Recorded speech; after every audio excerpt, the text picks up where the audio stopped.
ગયા છે અમારે. સારું જાય છે અત્યારે. પવનનો બહુ કઈ અવાજ તમને આવતો નહીં હોય. મળીએ મિત્રો. 5:45 થઈ ગયા છે ને અત્યારે ઠાકર ભગવાનની જાનમાં આપણે આવી ગયા છે ને બધા લોકો જોઈ લો ભાઈ, ભીડ કાંઈ ઘટે નહીં. આઈન પર ભીડ છે અને આની પર ભીડ છે. બધા લોકો છે ભાઈ. બાકાજીકી બોલે છે. હજી જાન કાંઈ આવી નથી. ઠાકર ભગવાનની જાન આવી છે એટલે તમને દેખાડી અને ભાઈ ફૂલ એન્જોય કરીશું અમે લાલભાઈ ને અમારે ભગવતી બેન ને અહીં છીએ. તમે શું લીધું બેન? જો અહીંયા આવતા છે ને iPhone 13 Pro Max લઈ લીધેલો છે.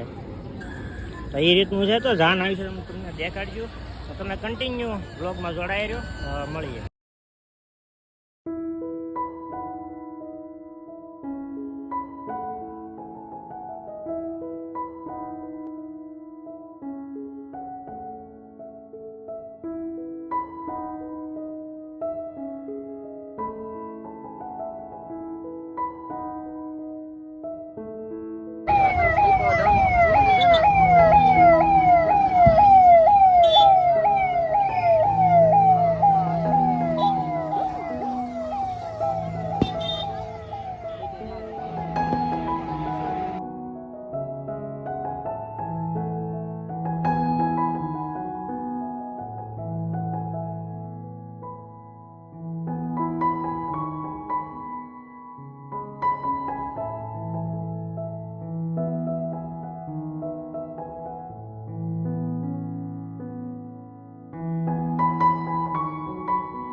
તો મિત્રો અત્યારે આપણે તુલસી વિવાહમાંથી આવી ગયા છીએ ને બીજો દિવસ થઈ ગયો છે. કેટલો? ત્રીજો દિવસ.